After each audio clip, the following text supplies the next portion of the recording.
अस्सलाम वालेकुम नाजरीन। शहबाज शरीफ साहब की हुकूमत रुखसत हो गई। 16 माह तक वो बरसर इक़्तिदार रहे। जाहिर है कि हुक्मरान की तरह उनकी भी ये ख्वाहिश हुई होगी कि वो कोई ऐसी लेगेसी अपनी छोड़ के जाएं जिसकी बुनियाद पर उन्हें याद किया जाए। जब अयूब खान का जैसे नाम हमारे जहन में आता है तो बड़े बड़े बिजली घर हमारे जहन में आ जाते हैं। कुछ मुल्क की तरक्की की जो उस जमाने में बहुत ज्यादा तेज रफ्तारी से हुई वो बहुत सारे मनाजर हमारे सामने आते हैं। जुल्फकार अली भुट्टो का कोई जिक्र करता है तो हमें 73 के आइन की याद आती है। इसी तरह बाद में नवाज शरीफ साहब की अगर कोई बात करता है तो मोटरवेज याद आती हैं। इमरान खान का कोई जिक्र करता है तो लोग ये कहते हैं कि वो एक बहुत ही बहादुर बेबाक लीडर थे और उन्होंने पाकिस्तान को दुनिया में मुतारफ कराने में अहम किरदार अदा किया। लेकिन शहबाज शरीफ साहब के 16 माह के ऊपर जब मैं नजर डालता हूं तो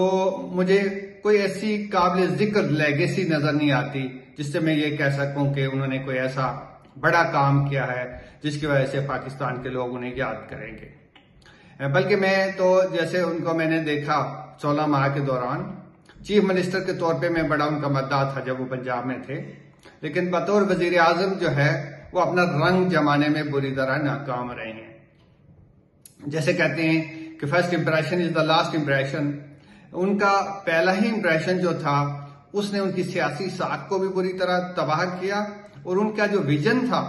कि वो पाकिस्तान को कैसे आगे लेके जाएंगे उसको भी बुरी तरह एक्सपोज कर दिया। और जिसको कहते हैं ना कि कई लोग पहले ही मरले में रिजेक्ट हो जाते हैं। पब्लिक रिजेक्शन जो है उनकी वो बहुत पहले मरले में उस वक्त हो गई जब उन्होंने हमजा अपने ही साहबजादे हमजा शहबाज शरीफ को पंजाब का वजीर आला मुकर्रर कर दिया।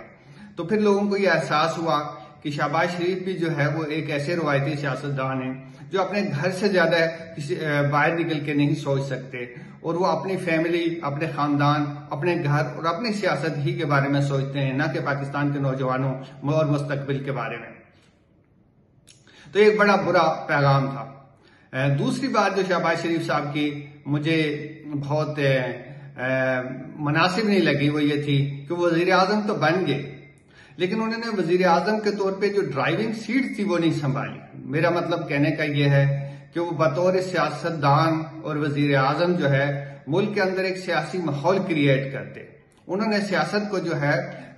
अपने आप को एडमिनिस्ट्रेशन तक, रोजमर्रा के मामलात तक महदूद कर लिया, फीते काटने तक महदूद कर लिया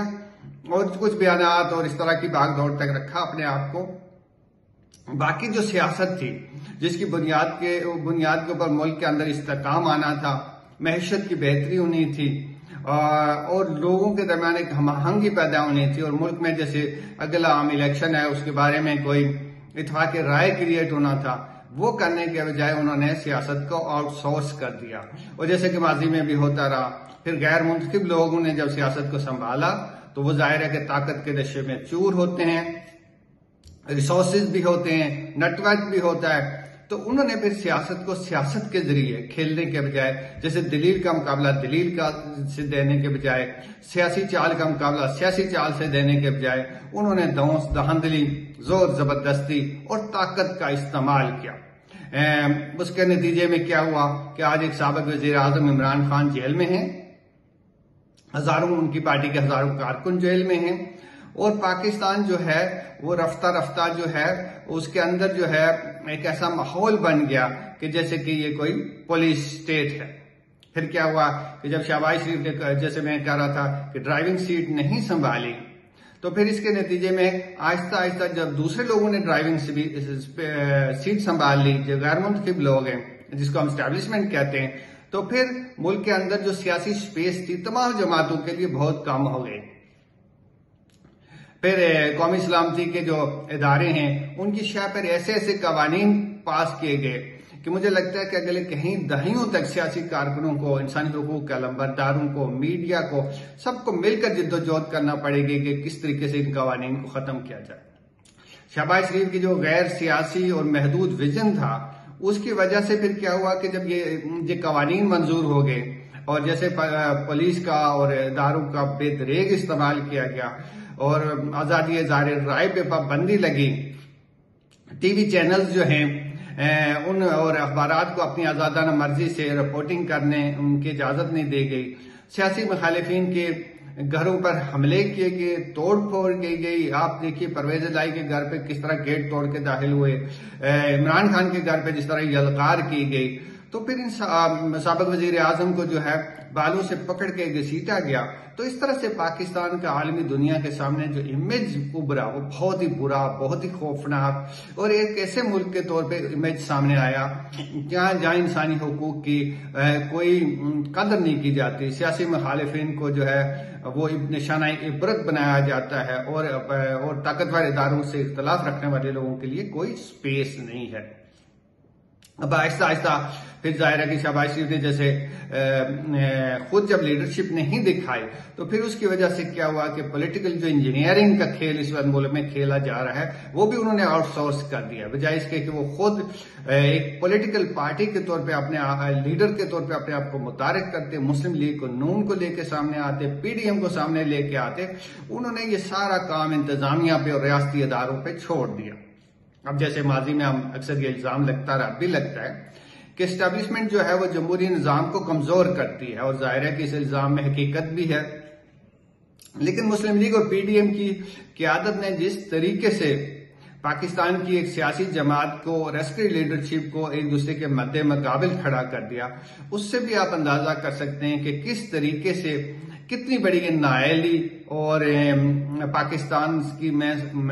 ये अल्फाज इस्तेमाल नहीं करना चाहता, एक तरह की दुश्मनी है कि एक बहुत बड़ी पॉलिटिकल पार्टी को, एक बहुत बड़ी सोसाइटी का जो सेगमेंट है, आप उसको मुल्क के रियासती इदारों से लड़ा दें और उसके बाद आप समझें कि शायद आप मुल्क की कोई खिदमत कर रहे हैं। तो ये आपकी हमाकत हो सकती है, आपकी सादा लोही हो सकती है या आपकी चालाकी कहला सकती है। अब ये आलम हुआ है कि जब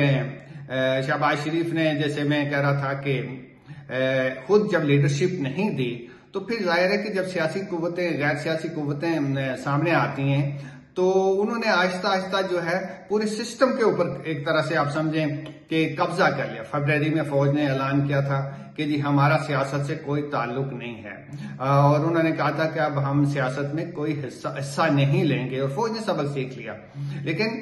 PDM की हुकूमत और खासतौर पर वजीर आजम की नाअहली की वजह से अब सारी सियासत उनके रेम और करम पर है। आलम यह है कि सियासतदान भी जो है वो सियासतदान हो, अदलिया हो, ब्यूरोक्रेसी हो, सब जो है उनके चश्मे अबरू के मुंतजर रहते हैं। और अब तो आलम यह है कि कारोबारी शख्सियात भी उनसे ही पूछ कर फैसले करती हैं। तो इससे आप अंदाजा कर सकते हैं कि किस तरीके से पूरे रियासती ढांचे को PDM की हुकूमत ने जबरदस्त नुकसान पहुंचाया। अब जाहिर है कि इलेक्शन होंगे और जिस तरह का माहौल बन रहा है और जिस तरह की एक सियासी पार्टी को खेल से ही निकाल दिया गया, बहुत बड़ी पॉलिटिकल पार्टी को खेल से निकाल दिया गया, अब उस पॉलिटिकल पार्टी का यह हाल है कि अभी हवेलियां और पेशावर का जो इलेक्शन हुआ, इमरान खान जेल में, इसके बावजूद जो है दोनों सीटों पे वो बहुत भारी अक्सरियत से जीत कर सामने आई है। तो अब जो भी हुकूमत होगी, चाहे वो शहबाज शरीफ की हुकूमत आती है या किसी और की, मेरे ख्याल में वो इख्तिदार के इस खेल में जो भी वजीर आजम होंगे वो एक बहुत पहले ही जूनियर पार्टनर होते थे, तो अब तो बहुत ही जूनियर पार्टनर होंगे। मुझे लगता है कि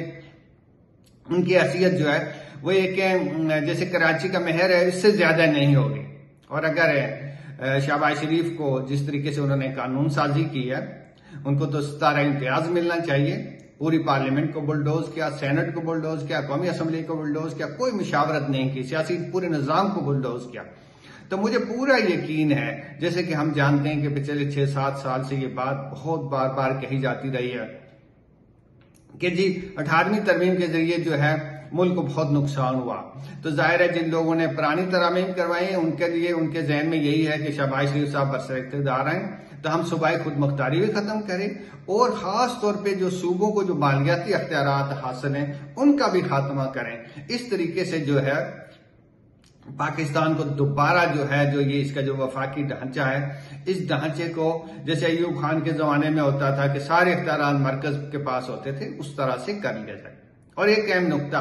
शहबाज शरीफ साहब ने, आपने देखा होगा कि जब से बरसर इक़्तिदार हैं बार बार कह रहे हैं कि जी हम इंडिया के साथ ताल्लुकात बहाल करना चाहते हैं, हम बात करना चाहते हैं, लेकिन इंडिया की तरफ से तो कोई जवाब नहीं आया। लेकिन जो मुझे गेम प्लान लगता है, लार्जर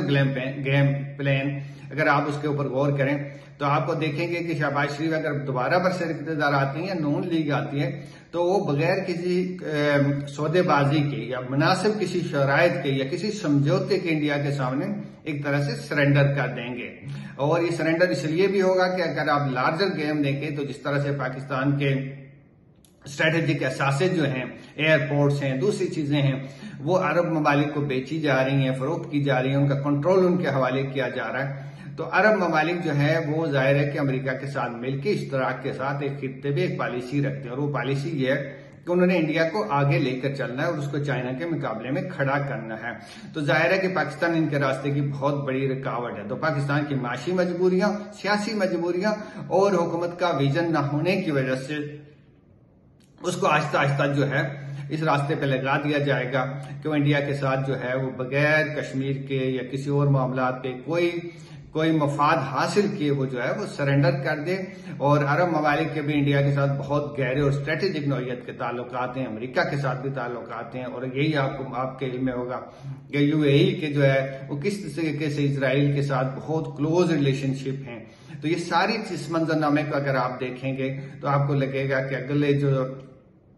इलेक्शन हो रहे हैं, अगर उन इलेक्शन में इसी तरह जोर जबरदस्ती की गई, धांधली की गई, मनमाने नताइज निकाले गए, शहबाज शरीफ साहब को या नून लीग को दोबारा बरसर इक़्तिदार लाया गया, तो ये पाकिस्तान के लिए एक डरावना ख्वाब होगा। और एक ऐसा ख्वाब जो है जिसे जान छुड़ाने का एक ही तरीका है कि पाकिस्तान के लोग जो है वो इलेक्शन में भारी तादाद में निकलें, वोट डालें और अपनी मर्जी से एक ऐसी हुकूमत मुंतखब करें जो पाकिस्तान की मफादात का तहफ़्फ़ुज़ कर सके, कौमी वक़ार का भी तहफ़्फ़ुज़ कर सके, और पाकिस्तानियों की जो एस्पिरेशंस हैं, पाकिस्तानियों के जो ख्वाब हैं, पाकिस्तान जिस मकसद के लिए बना है उससे किसी सूरत में इनहराफ ना करे।